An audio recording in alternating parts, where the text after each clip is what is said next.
Welcome back to Dad's Meet World, your weekly deep dive into the most amazingest, most 90s show possible, Boy Meets World. I am one of your dads, Tyler. And I'm your other dad, Brett.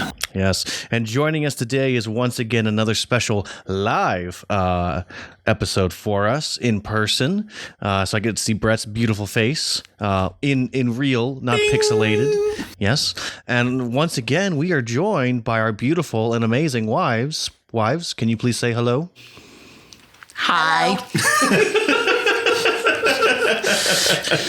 Yes, the women that make us better men are here with us. This go around is a little different for us, different location. So hopefully we won't have as many children interrupting us and also dogs interrupting us either. So, well, we can vouch for the dogs not interrupting us, but the children, I don't know. Yeah, no. We do have another guest. Yes, we do have another guest. I was going to get there. So the last time we were together, there's been some updates in our lives. So we could take a moment to talk about that before we get started. The first one is Henry, our third son, was born. I've already talked about this before, but he is live currently with us. Kelly's holding him. The other children are off running themselves, but we figured it'd be easier to have the baby with us. So there's a strong chance there may be a... What? You just burped and it was funny. Well, now you ruined it. Sorry. I thought I handled that pretty well, and just the two of you couldn't help yourself. I didn't even notice. This is the joy of live recording, my friends. Yes. Does that mean you're not going to edit this? Maybe, maybe not. We'll see. It all depends. Anywho, so we have Henry with us, so we may have to take a pause every now and then because, babies cry, babies get upset. He just fed, so he should be good to fall asleep and chill and just kind of watch Kelly. So Kelly disappears for a little bit, or we, angrily say, Kelly! I believe the phrase is baby's gonna baby. Yes, baby is going to baby. So, Hetheringtons, anything new with you guys? Well, in the last week, let's see, we drove up here. We're visiting you. Since the last time we were all together. What's the last time we were all together? That was like 12 episodes ago. Let's see. We've had Christmas. We've had New Year's. We didn't have any extra babies. No, we're done with those. Let's see. We've had work. We've had kids, not extra kids. Our daughter is gearing up for the Winter One Acts this weekend and will be in Shrek. Our middle, Toby, is going to be heading on a school trip to Washington, D.C. and will be on a mission trip this summer. And Asher is still being Asher as the youngest. Asher gonna Asher. Yes, and we've filled in the good-looking people and all the fun adventures at home. Oh, yes. Well, since the last time we've seen each other, since we're no longer pregnant, Sarah and I can now go find one of those very sexy, intimate places that we talked about the last time we were together, the romantic dinner places. So, Les Fleurs. Yes. We don't have the money still for most of the places we talked about, but, we have more opportunities for dates now. Yes. We should probably get into this episode, Brett, before we're interrupted. I agree, Tyler. So let's give a little synopsis. This is going to be the 21st episode, Boy Meets Girl of Boy Meets World. And this was Corey feels pressured to jumpstart his romantic life after being forced to sit through an educational film in puberty and learning that Sean has a date. This episode was written by Jeanette Katichis Burley. I'm probably butchered that name, so Jeanette, if you ever stumble across our podcast, I apologize. Directed by David Traynor, originally aired on May 6, 1994, and currently enjoys an IMDb rating of 8.3. I think that's one of the highest IMDb scores we've had in a while. It definitely is. This is what I would call a classic Boy Meets World episode. This is one of the seminal episodes that people will point to and go, oh yeah, that episode. And it's not that it wasn't uncommon for me when I would go back through and do my rewatches when I skip most of season one, that I'd start at this episode and then go into the rest of the show. And as much as I've watched the show, I sometimes forget this is not the season finale. because it feels like it should be.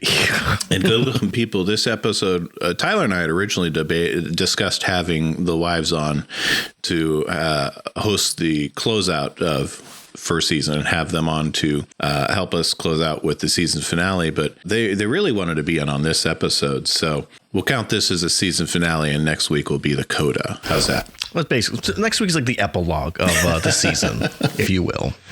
All right. Yes. No, it was just funny because we did sit down. I don't think we talked about this yet, but to record, and you go, okay, I'm ready for 21. And I said, we're not doing 21. You go, yes, we are. I'm like, well, I don't have anything for 21. So I'm glad we were able to get it all straightened out, and the wives get to watch one that we knew they'd like, and they've said before they like. So because they have an investment in Corey and Topanga, similar to our investment, I think. So Indeed. yes, They have their I Heart Corey and Topanga shirts on. And since it's podcast and audio only, no one can argue differently. Yep, That's exactly. So let's go ahead and get things started then. All right, so we start in the classroom. We have a projector playing a old-timey film. Now, this is a real projector, not a electrical one that you plug in a little HDMI cord or reel zip to drive, reel. but reel to reel. You gotta wonder when they stopped using it. I will tell you, just spoiler, I didn't find an exact answer when they quote unquote stopped using them, but Feeney seems like the type of guy that if he has the opportunity to use the projector, he's gonna use it, Oh, yeah. But yeah, I will say in the 90s, I do remember these still being used, not in school, but in like the library and whatnot. Oh, yeah. So There were still even some theater houses that were using them as well. yeah, it's sad that all theaters are now digital, but not the point. So we are learning about hormones and how people go into puberty, and the guys are not really enjoying what they're learning about. No, in fact, Corey has a rating. This movie's rated H for Hurl. Yes. It doesn't strike me as that uncommon for teenage boys to not handle well your body is changing, and you're going to start feeling things you never felt before. It certainly adds credence to the idea that girls mature faster, especially when they talk about that in the film, and Corey's response is, Sean, I'm feeling so vulnerable. Do you have a tissue? Yeah. So let's start a discussion here, if you will. We're all people that have interacted and worked a lot with teenagers. We were once teenagers ourselves, and you guys have teenagers at home. So I guess the easiest way to say it is how awkward is that? teenage hormones? Or talking about them. We're talking about them. However you want to answer it. Well, the answer to both is incredibly awkward. But let's see. But it seems to be our reason for explaining most of the things that they do. Like they'll say something or forget something or get really mad or really sad or really happy. And our answer is always, guys, it's your hormones. That's why you're acting like this, feeling like this. Topanga uses similar sweetness and guilty words as well to get Corey to do what she wants him as well at one point. We'll get there. Don't worry. Yeah. But yeah, talking with, really it's more so with our middle child right now. The hormones affect teenagers in different ways. It's not always... It's not always the stereotypical chasing the girls like Eric or making them weepy and angry. Sometimes it just interferes with the thought process. And it's easy to talk with them about how the hormones are changing them. Sometimes it can be difficult starting conversations just about the topic. Do you have anything you'd like to add, honey? She is shaking her head. That indicates no. So I guess I'll just say, in working with teenagers, there's a very stark difference between those that are haven't quite entered puberty yet, and those who have definitely hit it understand what they're doing and how chaotic that mess can be sometimes. Sixth graders are fun. Yes. But Middle school tends to be the worst time. yes, middle school is the worst time for sure. By far the most chaotic time period. It's also fun, though. If you like chaos. Yeah, it can be, yes. And sometimes it's not. I was talking to you about at our weekly event, Flood, about how, things have changed, but doesn't change the fact that some girl is going to steal a boy's hat and run away from them. Oh, yes. And you watched it happen right in front of your eyes. So, Yes, my first flood was 15 years ago, and it's still happening. Never gonna stop. yeah, never going to stop. So back to the episode. Boys are basically roasting the film. Feeney's just trying to quiet them down. And, they get done and they're having just a short discussion about what did you hear in the film? What can you understand? And basically the boys are still roasting it. And Topanga makes a very poignant point about butterfly and transformation and gives credence to the fact that girls are maturing faster and potentially even that she has already gone through or started puberty before we actually see the show. And so she is miles ahead of where Corey actually is. Is anyone surprised by this? No. But of course, we have Corey trying to be his improv, comedy stance and, really sticking it to Feeney. And Sean drops his pencil. And a girl picks it up and hands it to him. And then Sean, no longer roasting. Sean is what you may call schmitten. And Corey's trying to be like, right, Sean? Sean? And they don't understand what's happening. And I call shenanigans. You don't have that laugh on your soundboard? I don't have the laugh on the soundboard. I wanted to see if anyone was going to mimic it. I was waiting for you to play it. A little more high pitched, honey. There you go. No, I call shenanigans, and here's why. This is Hillary. Same actress. This is the only acting credit she's ever done in Hollywood. This is Brianne O'Donnell. The only other time we've ever seen her was 8 episodes ago at the end of She Loves Me, She Loves Me Not, when Sean and Corey were in the cafeteria and she's new at the school and she's looking for the principal's office, and Sean turns away from Corey with the same exact look on his face, dumbfounded, Twitter-pated look, and Corey is begging him, we have a pact. And Sean says, I know right where it is, leaps up from the table, and he's dragging Corey and the table out of the lunchroom to escort this young woman to the principal's office. Well, Brett, I have a very simple solution to your concern and your shenanigans. And that is 1, 2, 3. Episode's got an episode. But I mean, okay, you could argue that this is the first girl he's ever met who he doesn't see just as another classmate. It is a girl he has a crush on, realized it maybe the first day and just ignored it and just tried to avoid her as much as possible. And then in this moment, she caught eye to eye. They and brushed fingers. Yes. He touched her. But it was just nothing he could do things. about it. And then she talked to him and said, let's go on a date. And again. So I would argue that maybe Sean is still developing sooner than Corey is. Because, again, he's taller than him. He's a little more risk adverse, if you will. And so there's a strong chance that he has avoided her as best he could. But now he can't because she is asking him out. She is aggressive. Yes. Not as aggressive as My Day with the President's Daughter. Eric but Matthews doing magic. But anywho, we go to cafeteria. The guys are still kind of talking about the whole movie or film thing and about puberty. And I did clip Sean and Corey's interaction here. Tell me something.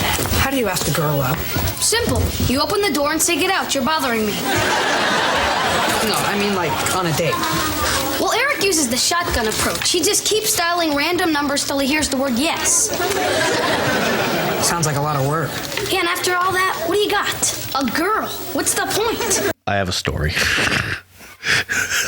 So when I was going into 7th grade, I had there was a girl that I had a slight crush on, but I didn't understand what that meant at the time.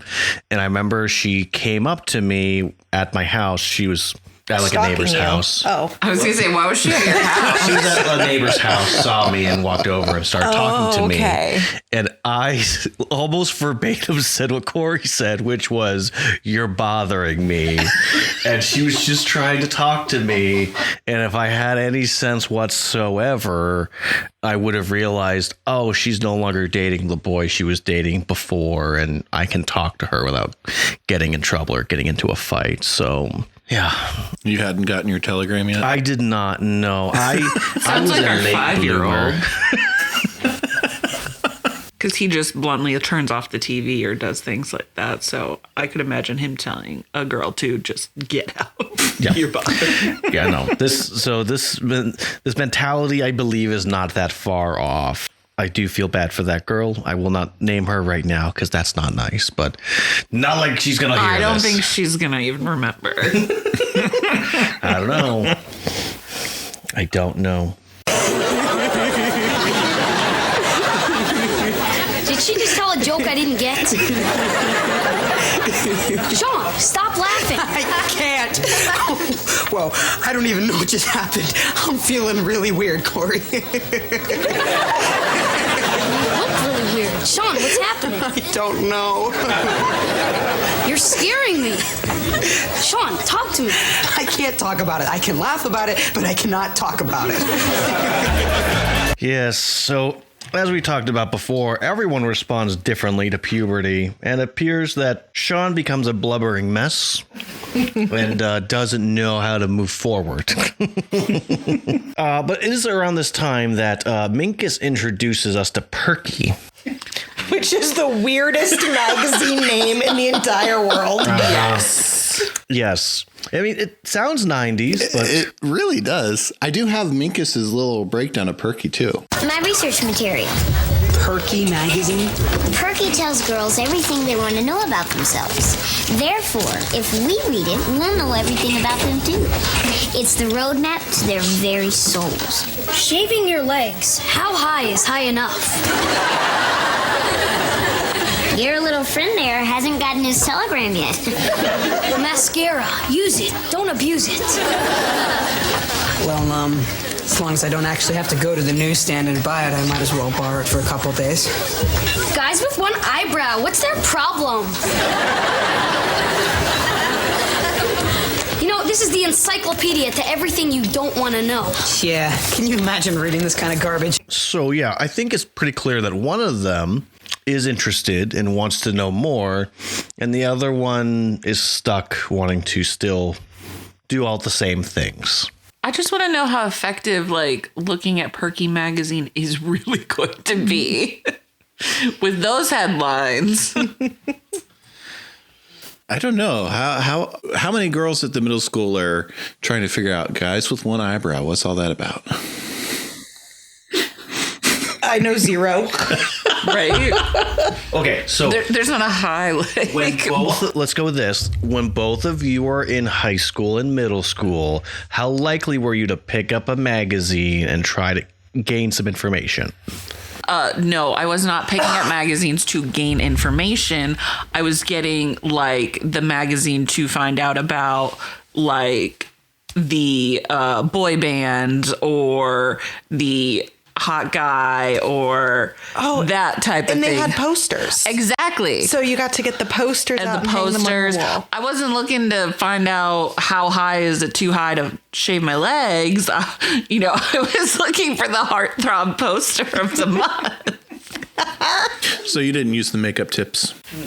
You were looking for that Backstreet Boys back-to-back poster, weren't you? I mean, at the time I was buying those magazines, Backstreet Boys was phasing out a little, but yes. Orlando Blue. Yes. There you go. In sync for Kelly. No. Hanson. Bop. No, remember, I'm from the New Kids on the Block era. That's true. Yeah. But I did love I do like New Kids. Yeah. I had my Jonathan Taylor Thomas poster right by my bed. Yes. JTT. JTT, baby. Yes. So, anywho, yes, Hillary asks out Sean, and thus Sean responds with the All those fun giggles. yes, in a way that cannot be reproduced easily. I can't talk about it. I can laugh about it, but I cannot talk about it. As a sidebar, Minkus does not seem to have changed, at least in this first part of the episode. Are we to assume that Minkus is already in the throes of puberty? Or is he being more like analytical to the puberty aspects? That's like, what I think it is. He seems to understand knowledge-wise, but not the emotional and hormonal part of what's going But to on. be fair, he's always been in love with Topanga this whole season. You know, Slap me in a wetsuit and throw me overboard. Because I am a provider, babe. yes. I mean, we've talked about Randy Minkus before. I just wanted to put it out there. Now, I would argue he has not gone through he has not started actual puberty. He's just very much aware of he's supposed to get a wife and he's going to latch onto Topanga because she's pretty. And smart. And smart, yes. She might be his only quote unquote equal. Well, we will have a debate eventually about A's. That's true. True. Yes, we will. Oh, that is a soapbox waiting to happen. All right, so we go to Corey and Eric's bedroom, where Eric and Sean are sharing a scene. So we're in front of the movie theater. First hurdle, did she pay or did you pay? Eric, we snuck in. She agreed to a criminal act. Like this girl. Then I go to get the popcorn, right? All right, very important. Did she offer to pay? We split it right down the middle. She's a keeper. Of course, I sprung for the artificial buttery flavored topping. Nice touch. You know, I could really make you into something. What are you guys doing? Do you mind? We're talking here. Well, you can't be talking to Sean. Because Sean told me he can't talk to anybody. Did you forget about our basketball game? Sorry, Cor, I guess I lost track of the time. Hang on a minute, Cor. This is guy stuff, okay? Basketball is guy stuff. They're so cute at this age. All right, so you and Hillary are sitting in the movie theater. What'd you go see? Like we watched the movie. Don't tell me you... Yes! We threw malt balls at people's heads for 2 hours! Well, not the way I would have gone, but hey, you're still playing in the minors. Middle school romance. That's a lot of malt balls. It's a Yes, lot of it malt is. balls. On top of all the popcorn that they got. No wonder they had to sneak in. Now, maybe this is just the middle child in me, sneaking out right now, but I couldn't help but notice that Eric has a tendency to really put Corey down no matter what's going on. And Of course you realize that. he, in this moment, is relating and having this moment with Sean. And the moment that Corey comes around, immediately almost wants to shove him out the door and say, nope, you're not a part of this. This is guy stuff. No, that is your middle child. I mean, I figured, but it's that point, though, of he is going to put him down no matter what. I mean, even with calling Sean being in the minors right now, I mean, if he gives us 2 episodes in a new season in a new school, Sean graduates pretty quickly to the majors. Very true. Yeah, but I mean, it is a lot of older brother, middle child, but Corey compared and contrasted to Sean and Eric's eyes. I mean, Sean, in a lot of ways, is probably the brother that he'd almost prefer to have. Yeah, I can see that. I mean, they've always had a weird relationship within this show of almost seeing each other as equals, where Corey, he will not give that time and day to. Again, could just be the middle child triggering, so. I was sad about it. I felt so mean, it bad was. for Corey when he said that. It's definitely a hurtful moment, but I mean, it's a middle child moment. Yeah. Well, to add to the middle child moment, then the youngest walks in and says, "No one's paying attention to me. Give me the attention." And how does that make you feel, Tyler? It makes it very clear that the middle child's emotions don't matter. As my wife rolls her eyes. But Morgan says that she wants to go get their mother a present, which, how does I'm waiting in the car. 6-7-year-old have money for a Mother's Day gift? No, it's called she's using her mother's money to go buy the Mother's Day Either gift. Alan gave her money to, or she's expecting Eric to go get her something. That sounds more like the baby of the family would do that, expecting the older child to pay for it. So she makes it very clear we're going to the mall, and Eric is mall boy. Mall boy. Because remember, Eric did get his driver's license so he could handle these types of errands. Yes. And it could also be that Alan did hand her money and say, "Have your brother take you." Mm-hmm. Yep. But I like how they're all like, "Yeah, we really got to get mom something important." Well, what do you want? I don't know. Just grab anything. Whatever's laying around. Yep. But we know that Mother's Day is, within a few days. So This is simultaneously the puberty episode and the Mother's Day episode. isn't that like motherhood, of you having to share a day with, a really emotional and horrible thing your child has to go through? As we're nodding on. Yes, the mothers are nodding. The moms keep forgetting that this is a audio medium. This is not video. And if they At don't this point. say yes. Yes. We concur. Yeah. I mean, that's all of motherhood. Yeah, pretty much. So we're back at the cafeteria, and we see... Oh, sorry, before that. Sean makes it clear that nothing is going to change whatsoever. And then we get to the cafeteria, and he says, "I'm going to go sit with Hillary now." Which is I'd say it's a pretty common tradition that if you're dating a girl, as a guy, you go sit where they sit. Yep. I don't know. You have lots of experience in that area. Not as much as somebody else on this call. Who are we talking about? Me? I usually dated guys that didn't go to my school, though, so I didn't have the lunchroom thing. Yeah. Fair. There you go. Yep. So ball back in your court, Tyler. My biggest relationships, one was long distance, and the other one we never had the same lunch period. So How But in convenient. middle school, we all had the same lunch period, and it was a chaotic mess no matter what was happening. So I sat everywhere. At that point, Corey decides that he needs to get even with this Hillary, his new nemesis. That's right. And I've got his interaction with Minkus here for us. Minkus, let's talk Perky. Ah, your telegram has finally arrived. No, this isn't romance. It's revenge. Two sides of the same hormone. All right, bottom line, what does that magazine say you've got to do to get a girl to go out with you? Me? Almost nothing, but you is gonna take some effort. And you wonder why you sit alone at lunch. Here's your first dating tip. All right, Don't insult the boy with the perkies. I'm sorry. All right, so what do I have to do? According to the survey in the September issue, what do you think is the number one thing girls want from a guy? Loose change? That's number 9. The number one thing is shared interest. And that means... Corey, this isn't algebra. This is something you could conceivably understand. shared interests. Talk to me. If she's into something, show an interest in it. Example, if the girl you're dating is interested in numismatics, you talk about Numismos?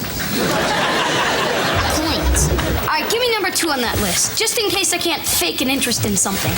sense of humor. No problem, I'm a regular laugh right. All right, so how do I select a lucky girl? Well, Just think of someone you're completely comfortable with, someone you could share a meal with, and someone who doesn't mind having you around. Well, my mom's already taken. Corey, just go for the first thing in a dress. I have to say, in this conversation, Minkus is simultaneously arrogant, condescending, and creepy when talking to Corey about how to get a girl. Especially when he says, "Don't insult the guy with the perkies." He is way too confident, and we've seen way too many times of Topanga outright rejecting him. Maybe that's to why still be so confident. Minkus doesn't make it to the second season. He gets a little too creepy towards the end. Unless he has a girlfriend at another school that we don't know about, he does not really have the confidence that his confidence does not justify his quote unquote skills. I have a girlfriend. She goes to another school. She lives in Canada. Yeah, outside of the Canada, that's basically what Kelly tried to say before was, oh, I have boyfriends from other schools. I did, but then I realized that was more high school. Middle school, you were in the same school.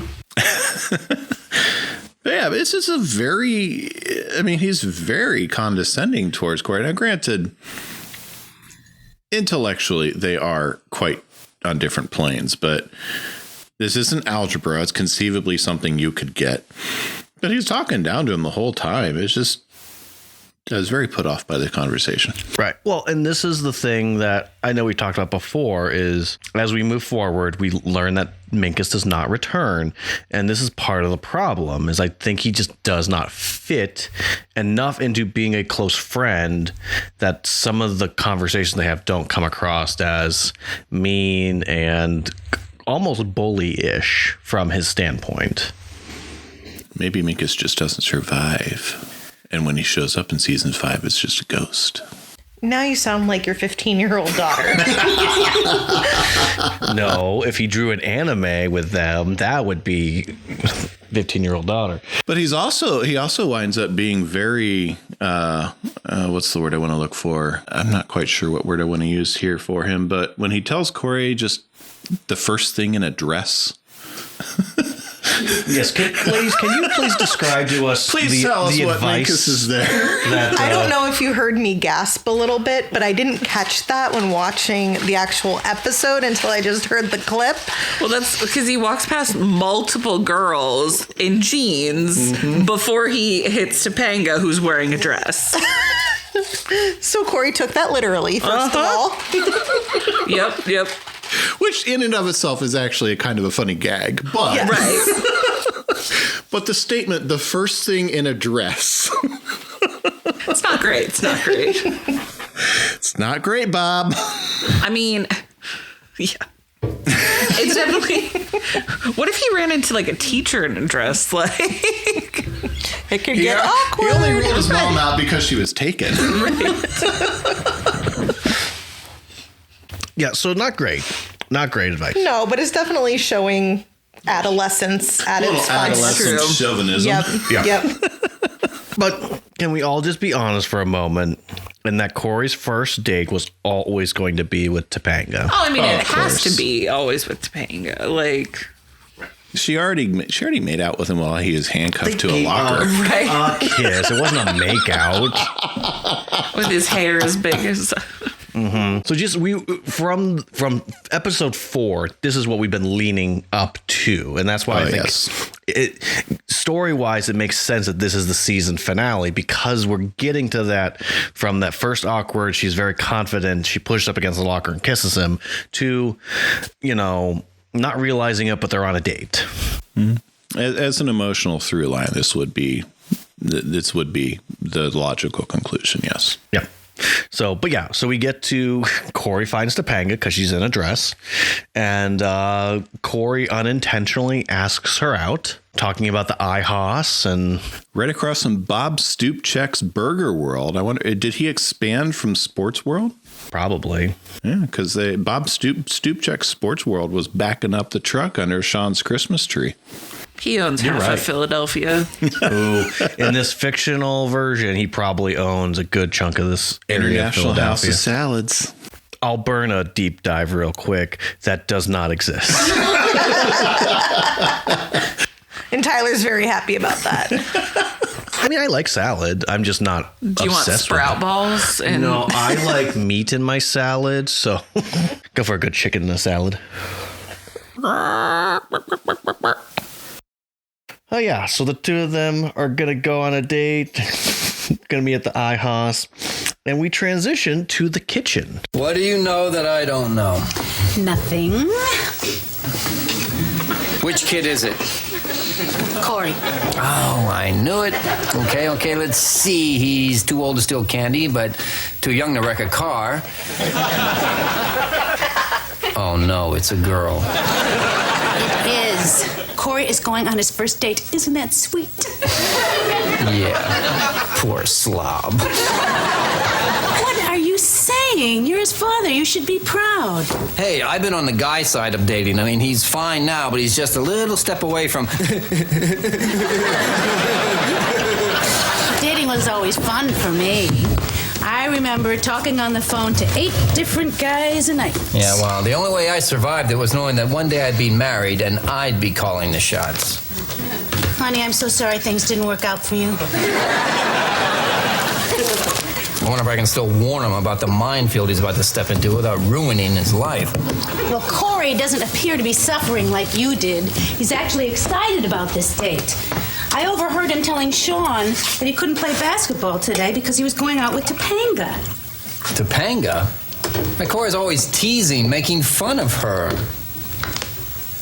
Oh, no, this is bad. Hi, Mom. Hi, Dad. Corey, I think this is so wonderful. Son, this is the stupidest thing you've ever done. Question for the two of you whom have teenagers. Your children, I've learned now, both of your two oldest either have had and or are in a relationship. So how have you handled the transition of your child now dating, quote unquote, and or going on a date?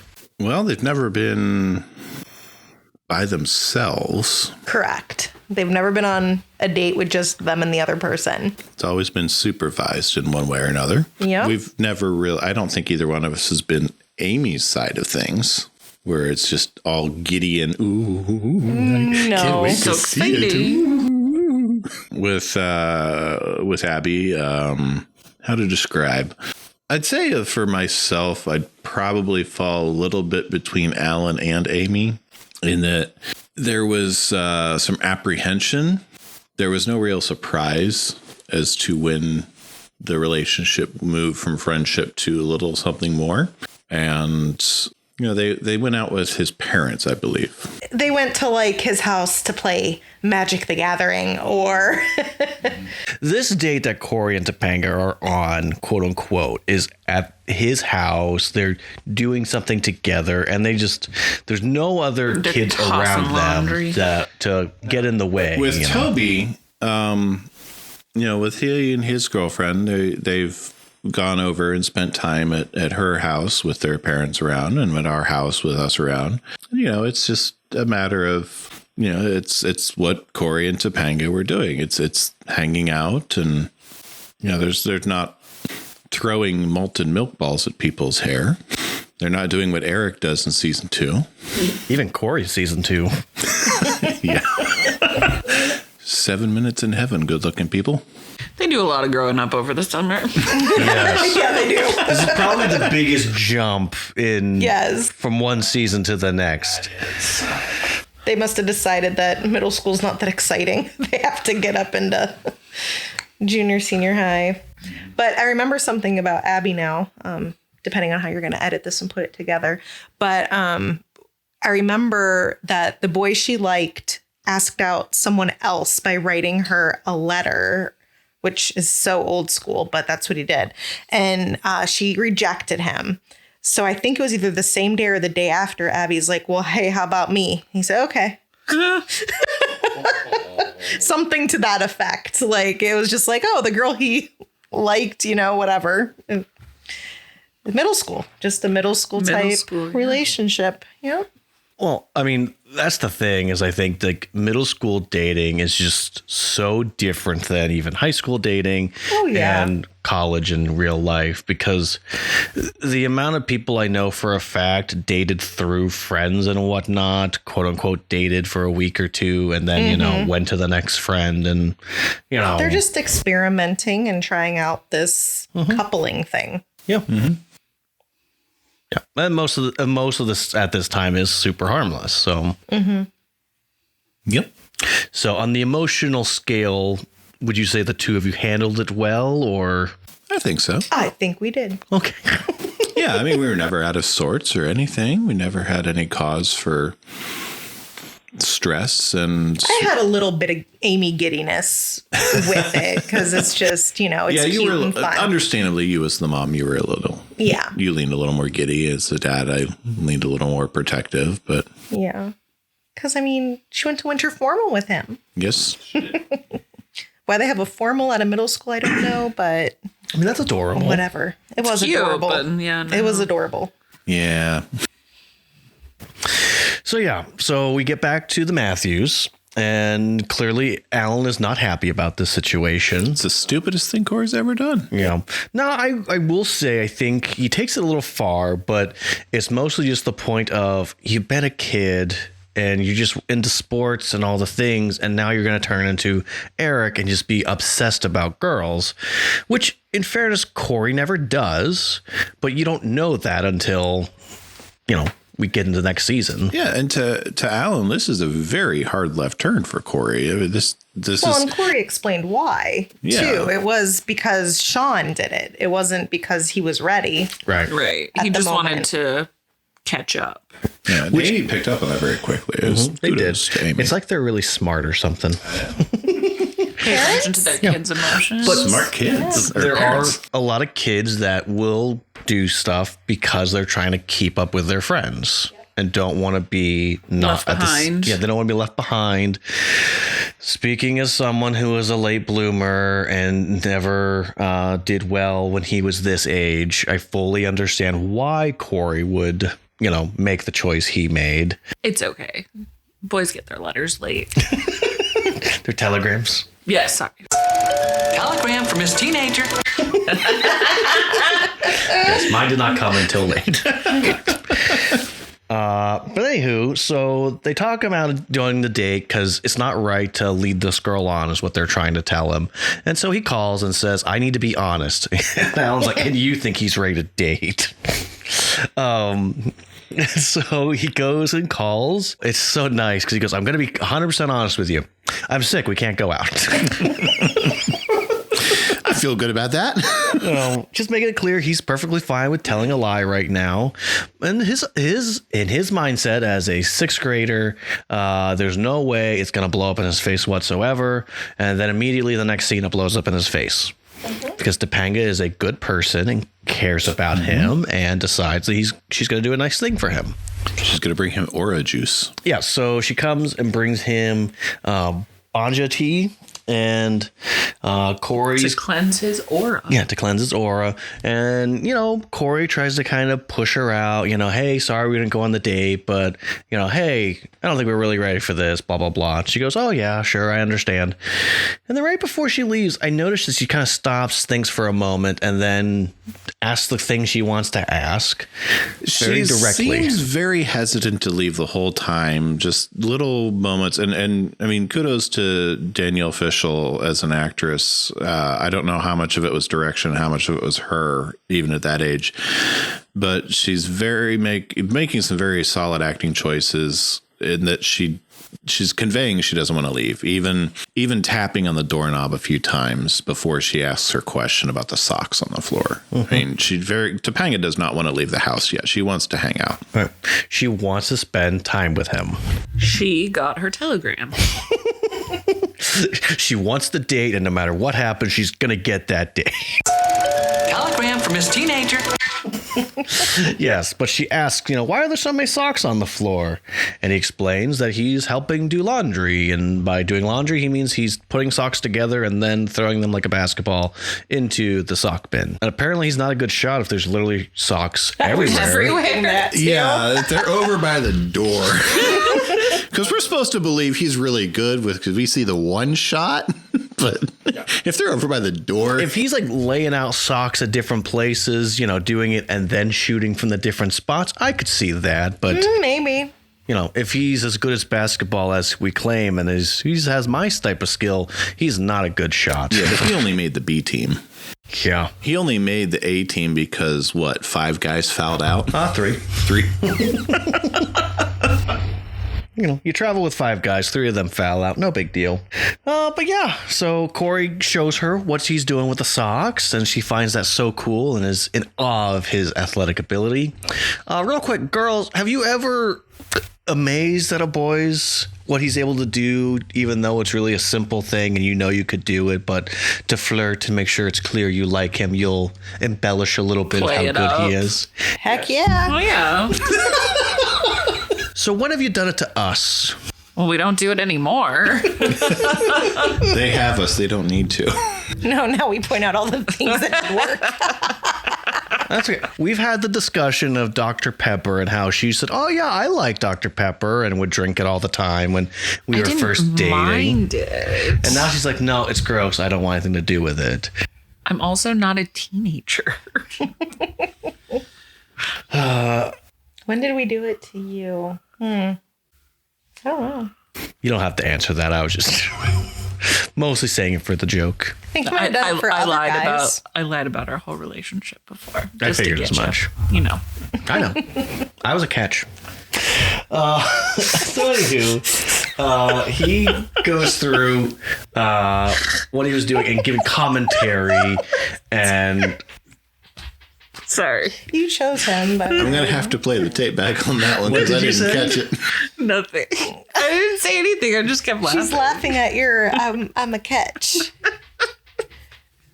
She's laughing at the way you said it.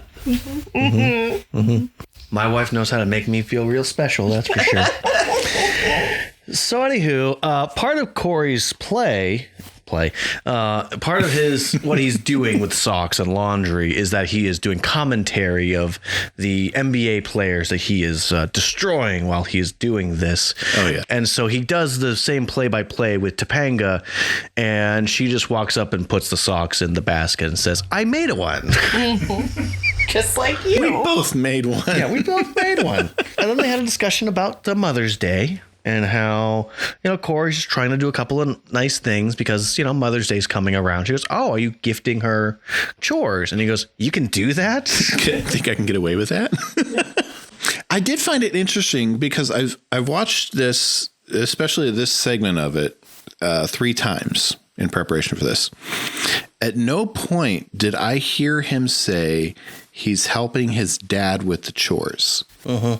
It's just presented and it's just stated that he's doing laundry. Mm-hmm. She assumes he's helping his dad, which is fine. And he says, we're a progressive family, which is fine. But this is not set up in his mind at all that this is, this is him helping out for Mother's Day. So Corey does chores. Mm-hmm. This is probably the first time we've really seen him do chores because we've had this discussion before when Sean was hiding out about vacuuming. Yeah. I mean, it makes it clear he gets an allowance. So there's clearly stuff he does. From this scene, I gather that he's doing a couple of extra things, not for chores, but just to be nice to his mom. Based on some of the things in his laundry, it might only be his laundry. That too. Ninja Turtles? And now they're gone. Oh, 90s. So moms, I guess let's go ahead and get here. We may not use this. We may do it. Who knows? But Mother's Day. What's the best gift you've ever gotten on Mother's Day? My best gift is when my husband says you have the day to yourself and takes the kids away. Right. I'm sorry, kids. Whenever I get a nap and no one bothers me. Yes. I can't think of like a physical present that I've gotten. Well, as we have talked before, and I'll share this with you guys / the good looking people, I grew up in a family where we would do things for Father's Day, Mother's Day, and we would show our love, just doing acts of service with each other, cleaning out the van, cleaning out different rooms of the house, knowing if my parents had a project they really wanted to work on, we would do one of those projects. So I try to help with my son of teaching him, like, okay, it's Mother's Day. We are going to do some cleaning. We're gonna make something good for Mom, and we're gonna give her space because she deserves a nap. That's the best. Second best, cute little homemade gifts. Oh yeah, I do they're like adorable. those little gifts, especially that they From make school? Yeah, with Oh, the yes. handprints or the pictures, or those are adorable. Yeah, you're a sucker for those. Oh Heck yeah. yeah, all the time. I was a little sad. I didn't think I was going to get one during COVID because He wasn't at school. he wasn't in school, but Tyler did help him make one for Mother's Day. Aww. Yeah. And that was prime, like, adorable handprint time because he was about, COVID 2 or 3. 3-ish. Yeah. He's 3-ish. Yep, that's what I'm saying. I'm a keeper. Catch. Oh yeah, I'm a catch. Well, Topanga says something that I want us to have just a small discussion on. They're kind of laughing and giggling. They're messing around. And Topanga says, "You're killing me, Corey." Like saying, "You're so funny." So it sounds one of those kind of buttery, flirty, She's starting to figure out how to She flirt. got her telegram. Right. Telegram from his teenager. Yes. But I point that out because I remember when I was told I was really funny, and then I stopped being so funny. That's because we've been married now for a while. Now we really know good-looking people why the moms were invited to guest. We'll see if they'll have us back. That's what you said last time. We'll have you back. Oh, okay. Oh, we're a catch. We're a catch. Oh, yes. We go to the backyard, and Sean and Corey are telling Eric about their dates. There he is, young me. How's your second date? What, another date? Yeah, my last one. Second date slump. I've seen it happen 1,000 times. Not to me. I'm thinking it's deeper than that. See, each one of us is born with a certain amount of coolness. Now, a guy like Minkus could live to be 1,000 years old and never use a drop of his cool. Me, I'm a 13-year-old burnout. Sean, get a grip. You're still cool. It's just the planet Mercury in retrospect. What are you babbling about? Some astrology thing. Topanga was explaining it to me. Hey, that's right. How was your date? What date? I didn't have a date. I canceled it. Oh, come on, Cor. When I got home from work, you and Topanga were looking pretty cozy on the couch there. That was not a date. She just came over to bring me some Aura juice. And? And nothing. I taught her how to shoot a basket. Okay, so let's recap. Point A, she brought refreshments. Point B, you chose the activity. Sounds like a date to me. Read my lips. There was no date. We talked about what we were getting our moms for Mother's Day. Aha! Point C, shared interests. 16 to base, we have a confirmed date. Send back up. I love that part. Did Eric also read the Perky magazine with the common interests? He's reading those points like Minkus had earlier. Wouldn't surprise me. Who do you think's dealing the Perky magazine? Out of the back of the car. He drives up to the middle school. Oh my gosh, conspiracy theory. Eric always goes and does the talk with the 6th graders so he can then use his car to drive up to the fence line and buy a Perky magazine for kids that can afford it. Yeah, I mean, he does work at a supermarket. He's got to make up that 5%. I would imagine they would have a magazine stand there section. Yeah. That's the grift. So I'm really upset about something. Okay. We don't know details about Sean's second date. Except for it was a flop. Except that it was a flop, and it was obviously his fault because he's not cool anymore. He used up all his cool. Yeah, but I'm like, what happened? Hillary, come on. I mean, we can go into speculation zone if you'd like. Well, I just figure they're 6th graders. But I mean, it clearly is not that bad because she does say hi to him at the end and he runs after her. That's true. Apparently, every other time they see each other, the magic is gone. Every other time. Got it. Because, from episode 8, somewhere in between, they saw each other again. And here we are, episode 21. And they go on another date and there's no magic. And they'll see each other in the tag and the magic's back. So, yeah. Yeah. I mean, there's no point. Let's just keep moving forward. I was just sad. I was curious. Wanted to know what happened. Mercury's in retrograde. Yeah, exactly. Retrospect. That's what Corey says. Mercury's in retrospect. And you think Corey's right? No, we know he's not. I know he's not. Mercury's in retrospect. There's a t-shirt.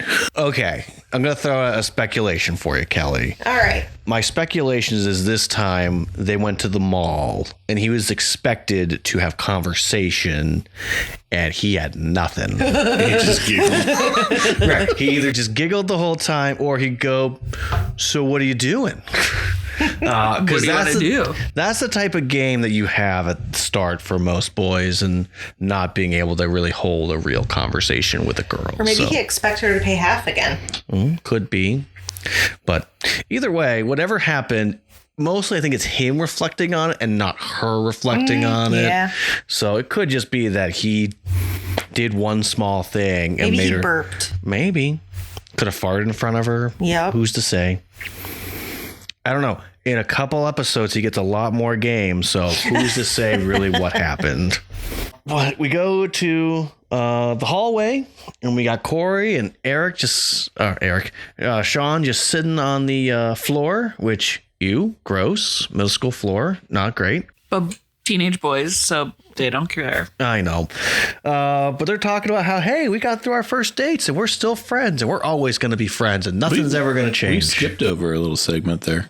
Did I? Yeah.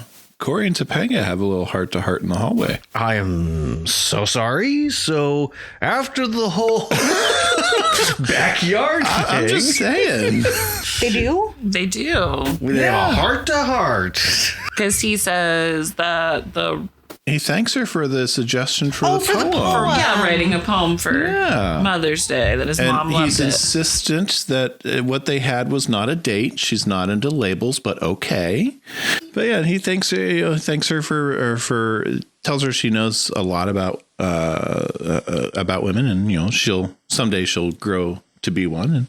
And she fixes his collar and walks away. And he fixes it back. He unfixes it and then fixes it back.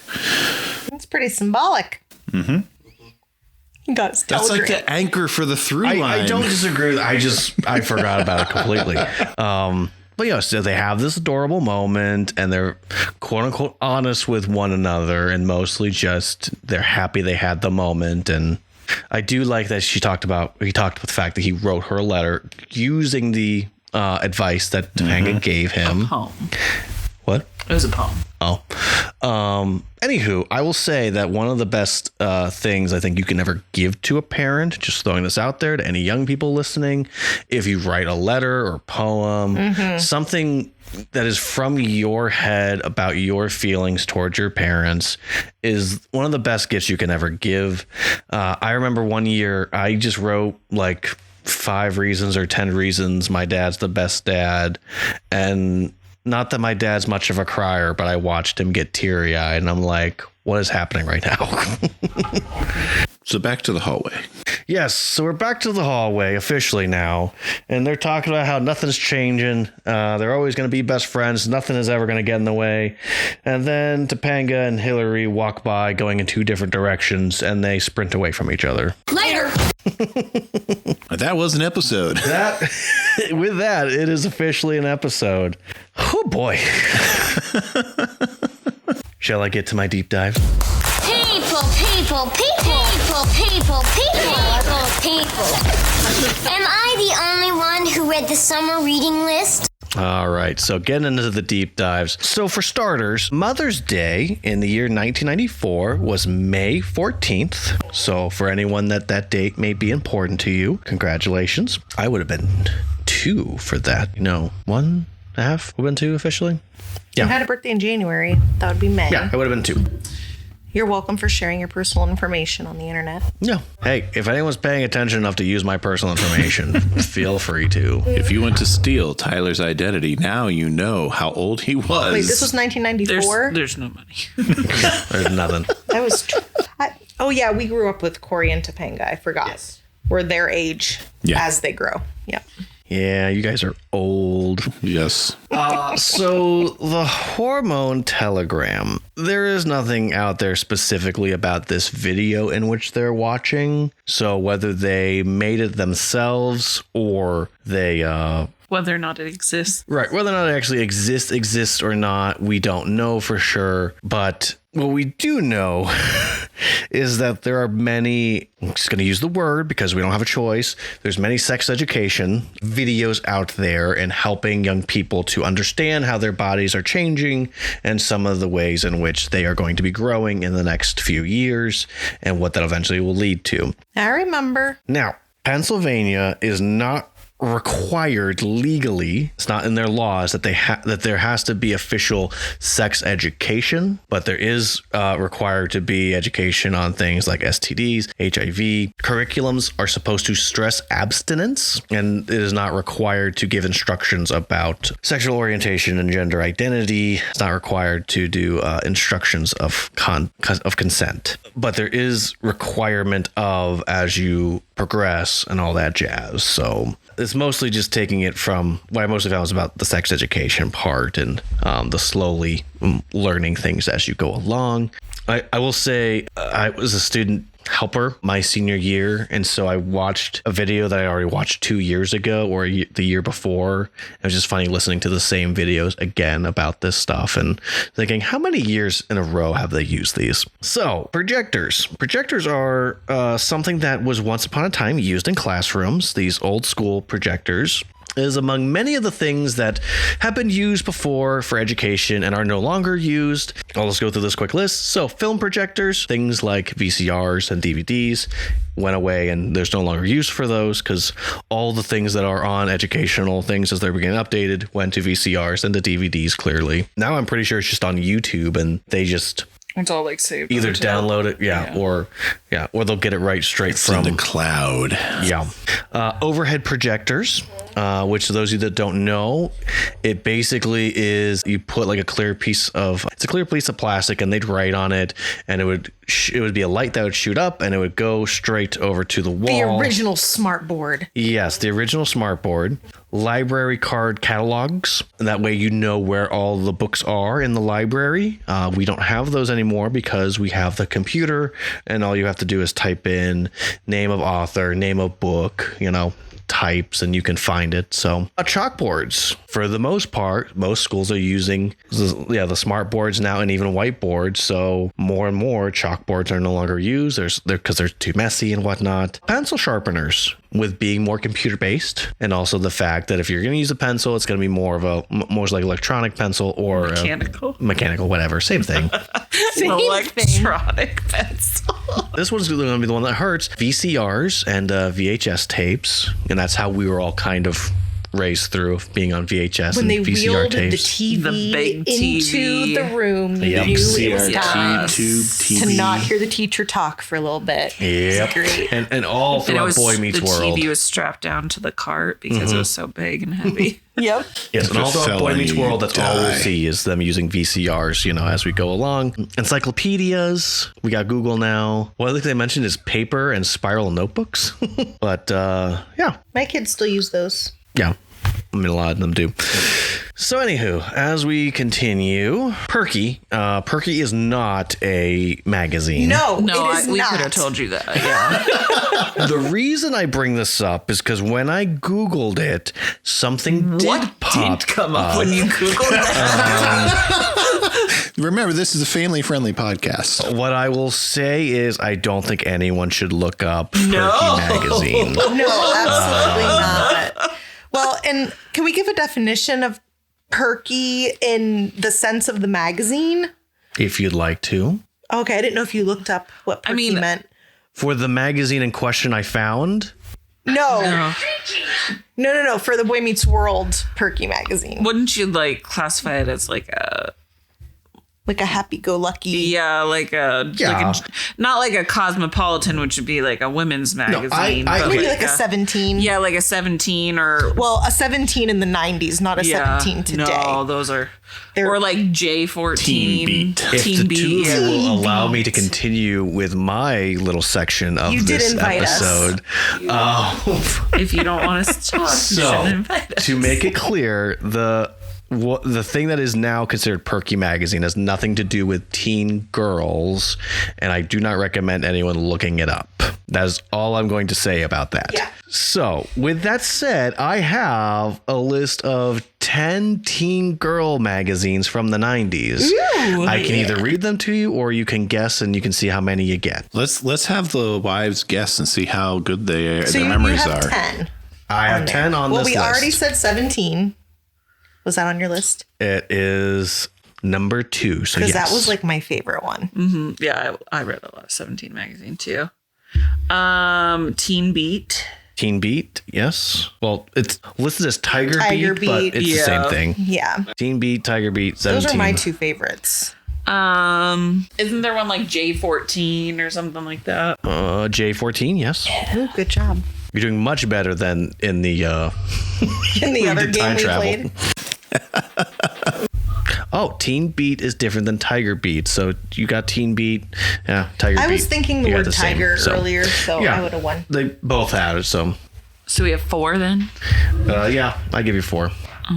So these are teen girl magazines. Yes, but remember, sometimes magazines will put out a younger edition. Right. I think there's like isn't like a Miss Cosmo or something. Yeah, or a like, Cosmo girl. There's like a Cosmopolitan, only like a teen version. Cosmo Girl, yes. Yeah. There we go. Yes. 5 for 5. All right, this is probably wrong, but I keep thinking of American Girl because it was so big.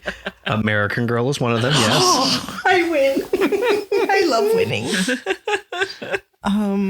Not People, but like besides Teen Beat, there was another. You said People. I did. What Teen type of people? Yeah, Teen People. Ah, yes. What type of people? Teen people. And by the way, guys, when I was in high school, I was in charge of organizing the magazines in the library magazine room. Nerd. So I'm trying to remember all of the titles. There's 2 other big ones I would say that are on here. And one would be more focused towards like boys and the ones you may have crushes on and may have more like pop stars. Yeah, that's the other one. It's got 3 letters attached to it. 3 letters. I'm not going to get it. Bob. Yeah. Oh my gosh, Teen Bob. Yes. Good job. Teen Bob. Because that's I did read that one. Possibly know Well, that had all the posters in it. Yes. It had more than just the one. It had like all of them. All of the posters. Mm-hmm. There's one more, a big one I would say, that only has 2 letters attached to it. And it's got a little more focus on romance. Sounds right up my alley. What was it? Okay, I'm just throwing out 2 letters. Is it JQ? No. E.T. No. A.B. YM. Wow. Yeah, for Young Miss. Young Miss. So you got 8. Okay, which what is were the other 2? pretty darn good. So I guess the last one would be Bustle. Yeah, I would have never got that. Yeah, no. Yep. So anyway, pretty darn good, teen girls. Ellen Matthews makes a comment about Sorority of Satan. Did you know that I'm sure we didn't. actually a book from the 70s? It takes place in the story itself takes place in 1958 about a girl who's off to college. And that's all I'm going to say about it. But you can find it on Amazon if you truly want to, written by Graham Wind. Numismatics is a study of collection of currency and coins, tokens, paper money, metals. Minkus taught us that. All that stuff. So he was trying to say, hey, if you're interested, if the girl's interested in this, what should you talk about? And Corey goes, I don't know. He goes, coins. Coins is the answer.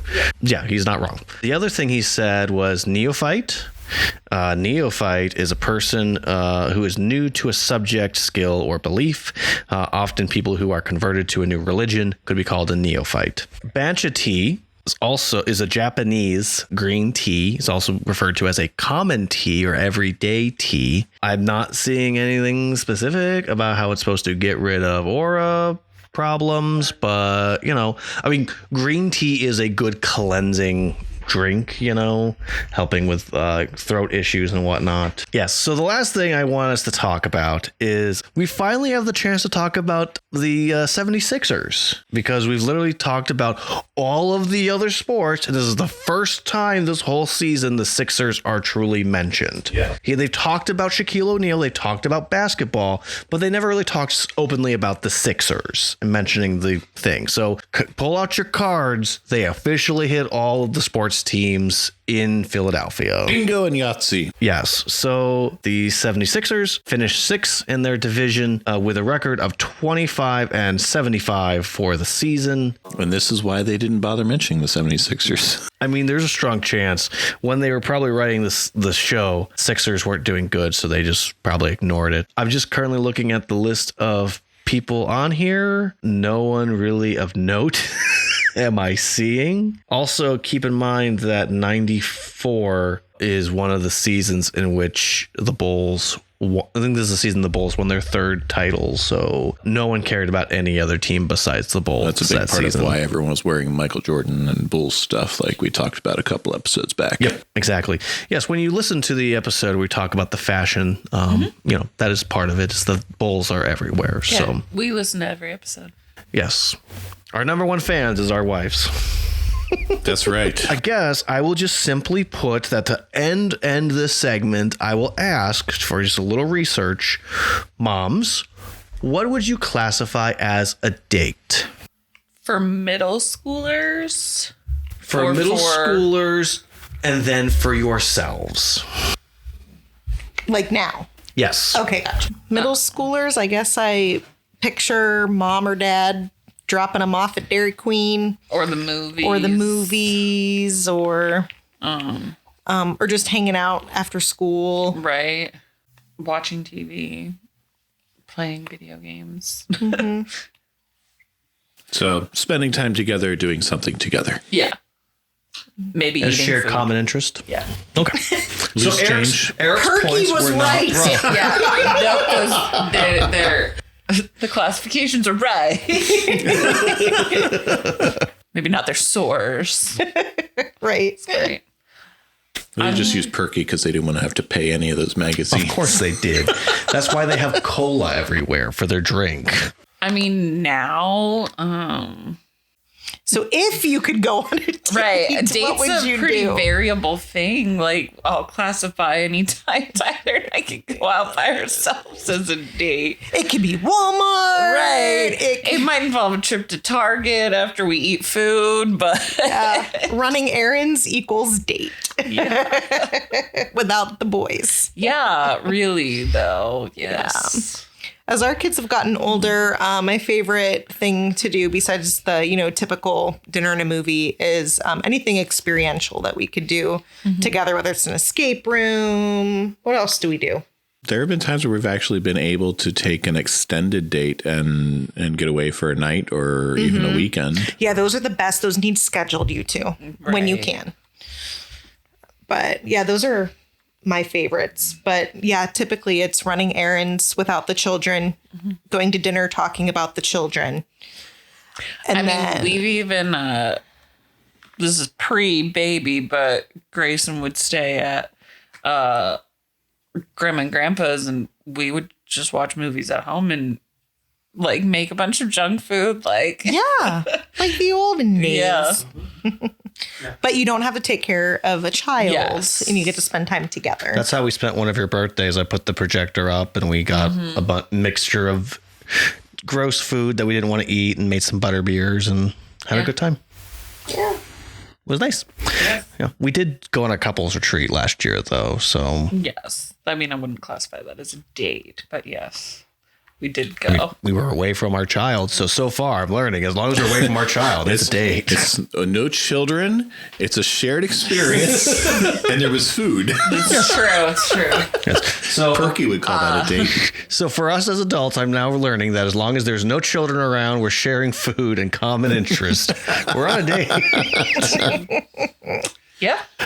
So, Brett, what did you learn this week from this episode? My learning was this: talk to your kids about puberty, hormones, and emotional maturity and relationships before a teacher in a classroom does. Preach. Yes. Yeah. It would help avoid a lot of what went on in Corey's world in this episode. Yeah. I'm going to, for the first time, I'm just going to say, I think we have the same exact lesson because it's never good for just the school to be educating your kids on stuff, and preparing them for these things is wise. Yeah, because I mean, it's a part of the school's curriculum that they are required to have in most states, that they're required to have something in place, at least for the basics. But as parents, it's our job to raise our children and to teach them about these things. So it's my job as a father to raise my sons and my daughters in these things, to help them understand them in a perspective that is going to help them succeed. That is not always going to be what the school's going to teach them anyway. Yep.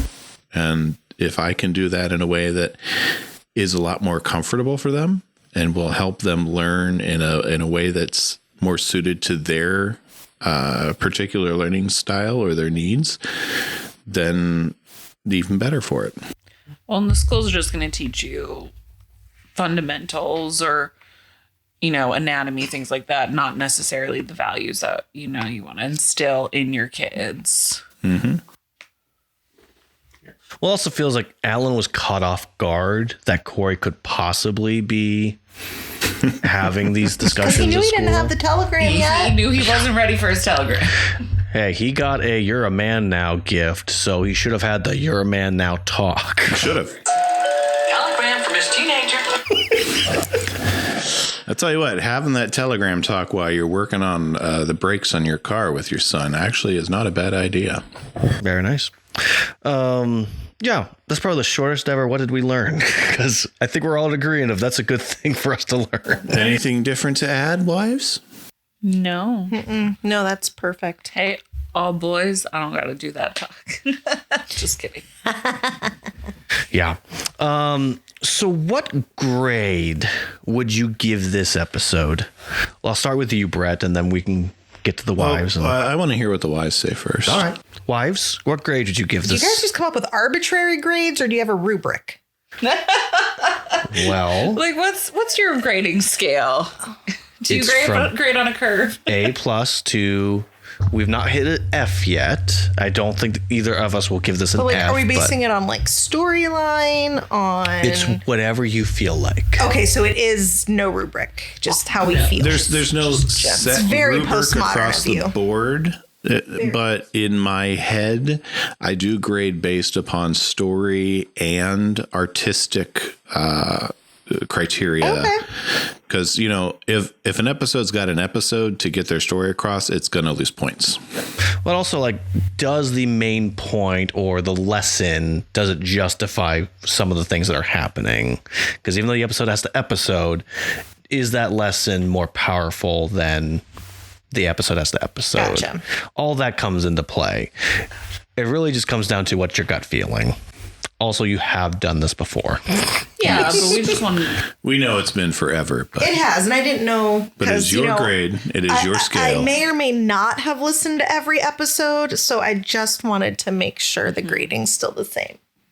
It's a letter scale, and it's however you would grade this episode. Okay. I think I would give it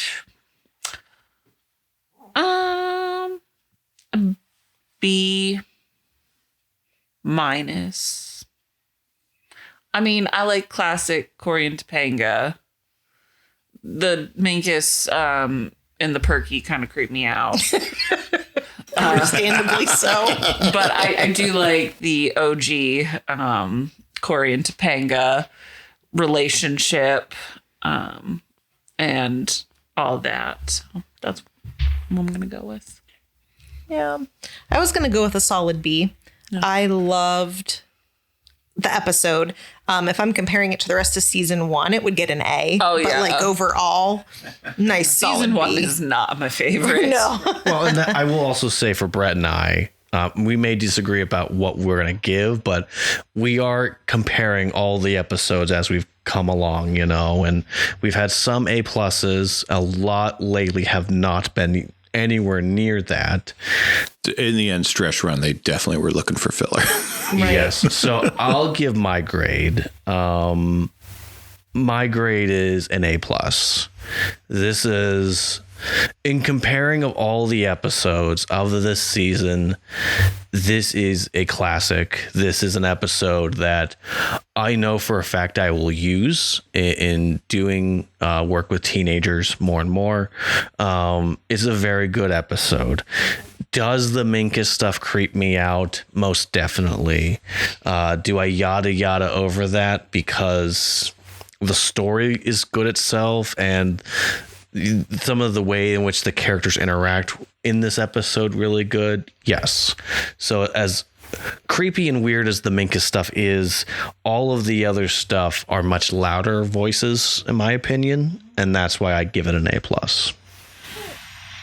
I give it a C. What? Oh, whoa. I'm surprised. Fighting. Go ahead. Tell me why it gets a C. So here's why it gets a C. There are...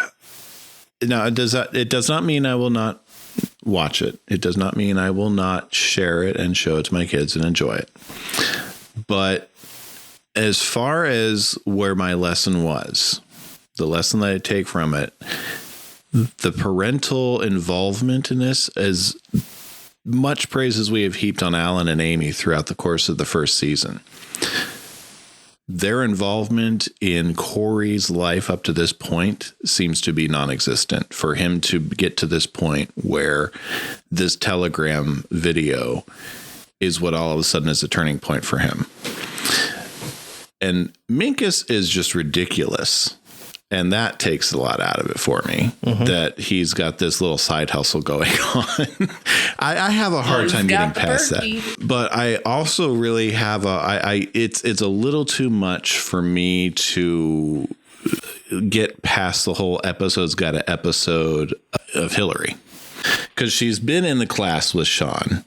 He's a big old critic. He is. He's really focused on this Hillary thing. I am, because that was a big linchpin for the conclusion of she loves me not. It was a closing joke, but it was also a big part of that closure of that storyline. And here we are a dozen episodes later, and all of a sudden she's back in the picture after Sean was clearly already interested in her in an episode where they showed there was already interest in girls for him. I can see how there can be some explanation for it, but from an artistic standpoint, I just have a hard time of getting on board with it. Is it a bad episode? No. Is it an A plus for me? No. But that's why it's a C. Well, I respect your opinion. I respect you as a person. And this is where I'm going to tell you, I think you're wrong. And I don't know if I want to keep doing this. And with that, this ends the podcast. Well, it's a good thing we already have next week's episodes recorded. That is true. We're on the search for the next dad. No, I don't disagree with any of your criticisms whatsoever. This, especially for this first season, there is a lot of episode has to episode. We just kind of have to get into it. Okay. I don't know if you can hear this, but the wives are whispering. This is why we need a rubric. The problem is it's all based on our experience with this, you know. But it's really not. it is though. So my experience as being You rate it on a curve. But you got to remember, I have just a 5-year-old and a baby and another baby in heaven. So I'm not thinking of this in the parent context for the most part. True. I'm just in You're this just episode, looking at I'm it. mostly just watching it as a nostalgia pop, and I am disappointed in the lack of Alan and Amy in this episode, because it's one of the first times where Amy and Alan aren't really in it at all, and Feeney's really only in it at the beginning to introduce the problem. Only lines he has the whole episode. So it's one of those episodes where it's really the teenagers doing stuff, and it's an awkward placement in the show. So, but we are hitting that point now where Alan and Amy are kind of taking more of a backseat to what's going on at school and, the problems at hand. And the teenagers getting into shenanigans as they try to fix their problems. Yeah. So, I understand your criticism. We'll talk more about this when we do our report card episode. I will say discussing through actually raised the grade a little bit. Oh, good. Were you going to give this a D? I was. It was going to be a D plus at one point. Wow. Wow. Okay, this is legit one of my favorite episodes of the whole show, and now we could have the joke of this is one of your favorite episodes now, Brad, because you did quite well of not playing your hand too quickly. I'm good impressed. like that. Well, with all that said, I think this has officially been an episode. This has been an episode. We had drama, humor. We did. We still need a dad joke, though. We do need a dad joke, though. Oh, gosh, I forgot all about that. Wives, can you tell us anything about yourselves while I'm looking up a quick dad joke? Anything you want to say before we close? Anywhere we can stalk you online? No. I think that's verbatim the exact response I got last time. Don't look us up online. Any You won't baby find tips? much. Any baby tips for the good-looking people at home? Don't have them. Just kidding. You're funny. If you want to sleep. Yeah. Make sure to change their diaper before they fall asleep. There you go. Or before you start recording a podcast. Yeah, that too. All right. Why did the mommy cat want to go bowling on Mother's Day? Why? Because she's an alley cat. And with that, we will end this episode. Thank you once again for listening. We appreciate it greatly. If you would like to interact with us online, we have plenty of social medias out there that you could easily find us on. Social medias such as Facebook, Twitter, and Instagram. And of course, we have that old email account that could easily take up some comments and questions, reviews, and we'd love to read them, but no emails yet. So throw your hate mail at me, because apparently I got hate mail coming to me now for my grade on this episode. yeah, we too. need some hate mail coming towards Brett. We need to know, people, that he is wrong, and you need to let him know how you feel.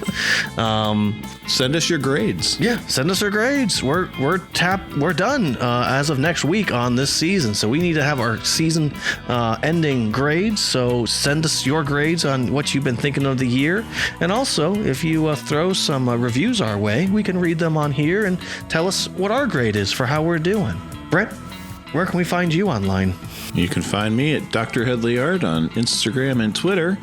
And Tyler, where can we find you? Oh, you can find me on Twitter than that little fiery mess that it is. So, wives, thank you once again for being here. We appreciate it. We appreciate all you do for us and allowing us to have this nonsense, and for putting up with us doing this live every couple of months. So, We love you guys. You're welcome. yes, you're both catches, that's for sure. Oh, yeah.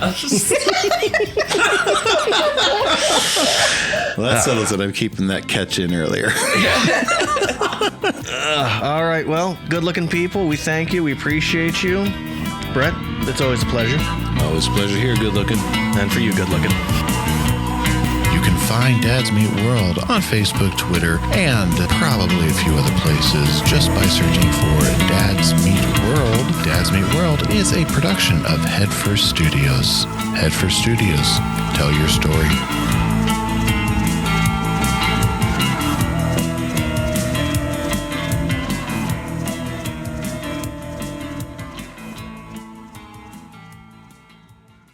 It's way over there. Well, we can swing it around to you. Yes. I will say I've noticed that. What is that? Well, opening it now. Normally I wait until like Brett's doing the intro to do it because I know he's talking and doesn't fully come across my time. I think he pooped. But he's sleeping. But he has poop on him. So Don't go back asleep. You want us to pause? Yes. Yeah. Why wouldn't we pause? Do you want to sleep in your poop? I got diaper rash. Well, good looking people. We'll be right back after this diaper change. What? Oh, I was just telling her she did a good job putting her I was being quiet. Okay.